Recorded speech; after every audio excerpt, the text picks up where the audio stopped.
Today, I decided to ride my bike to Taylorsville Metro Park in Vandalia, Ohio, where I intended to watch some trains.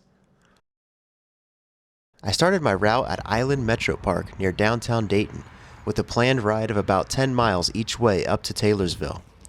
I unloaded my bike, pumped up the tires, and headed north on the Great Miami River Trail. It was a beautiful day, 70 degrees and partly sunny, but a little bit of a gusty wind. I crossed over the bridge, then followed the path along the western side of the Great Miami River. I passed under the bridge carrying the CSX Toledo subdivision, the line I planned to railfan once I got up to Taylorsville Metro Park.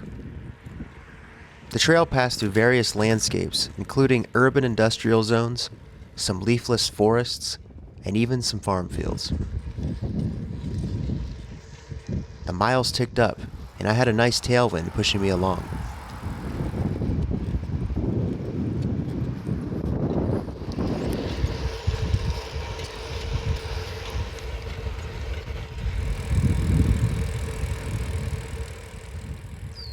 And then I saw the railroad signals up ahead.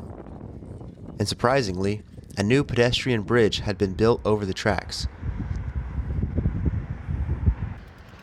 I walked my bike up and checked out the new view. It was nice to be able to safely cross the tracks, since before the two-lane highway didn't have adequate shoulders. But the fine mesh of the fencing would make it difficult to record any good videos of the trains below. When I got back down to the hill overlooking the tracks, I saw that the mainline signal was now indicating a high orange and a low red. I hope this meant a train may be coming soon. It's orange on the top. I'm not sure if that means that a train's gonna be coming but need to stop at the next signal. I'll have to look up what that actually means. Hopefully one will come soon though. I sat on the side of the hill, enjoying the warm air, and waited.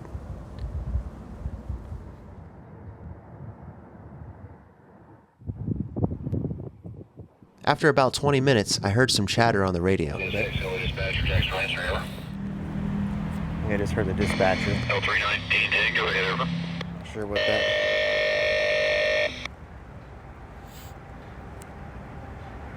Well, hopefully that means the train's coming soon. Now there were no railroad crossings nearby, so I couldn't rely on that for hearing a horn. But then, rumbling to the south, the first train of the day, a CSX Manifest train led by SD70 Mac number 4769 and ES40DC number 5223.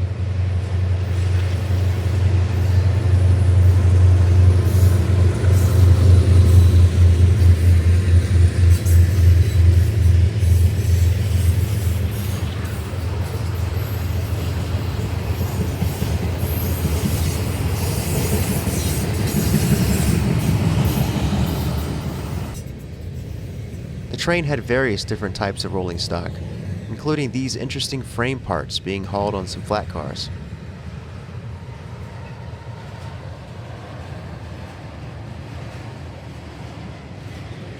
It began slowing considerably. It's definitely stopping. Now this track was the passing siding, and the main line is the track closer to the camera, so I was hoping it would stop and another train would pass in front.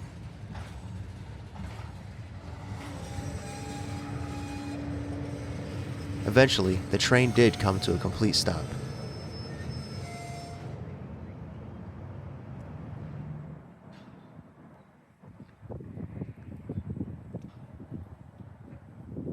And then the top signal changed to a high green, indicating to me at least that a train would be approaching soon.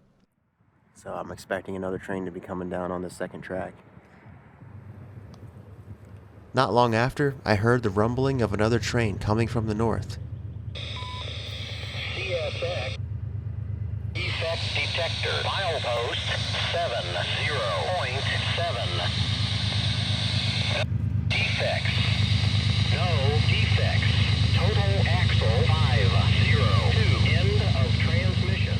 This time, ES44AC number 856 and AC44CW number 163 pull a unit auto rack train south on the main line.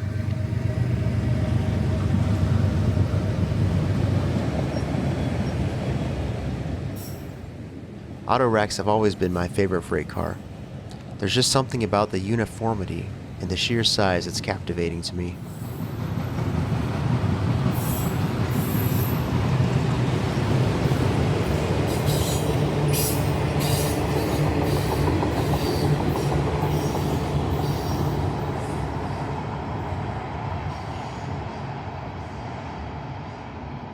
Now that the auto rack train had passed, I figured the stop train would begin moving soon. But then, the mainline signal changed back to a high green. It seemed I may get to see 2 trains pass. Total axle 348. End of transmission. Sure enough, the defect detector went off again. No defects south on the main. Clear north to Vandalia and 511 out. 2 CSX SD70 Max numbers 4589 and 4819 lead another mixed freight train heading south on the main line.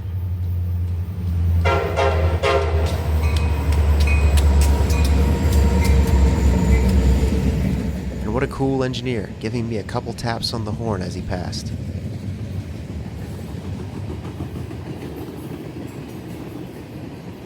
As it was flying by, the stop train began moving again.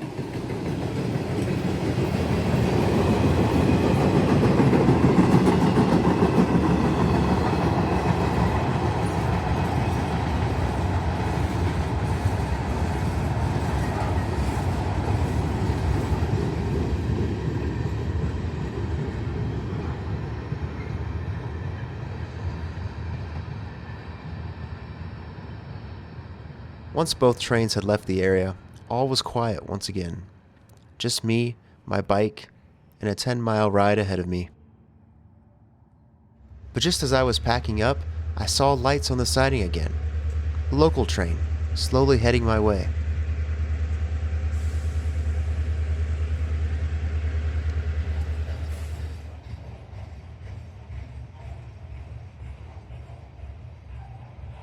After it passed by, I set off on my journey back to Island Metro Park.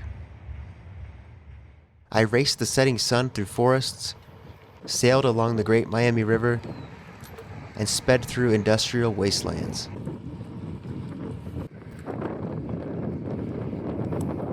This CSX sign marked the entrance to the Needmore Rail Yard.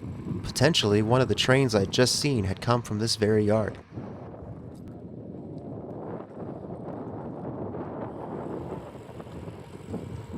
I passed back under the tracks and saw the unimpressive Dayton skyline rise above the floodwall.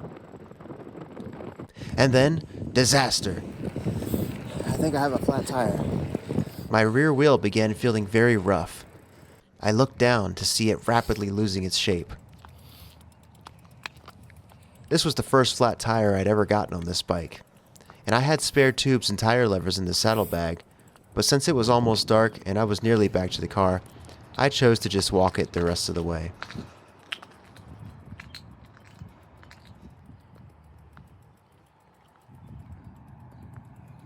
And the tire was indeed very flat.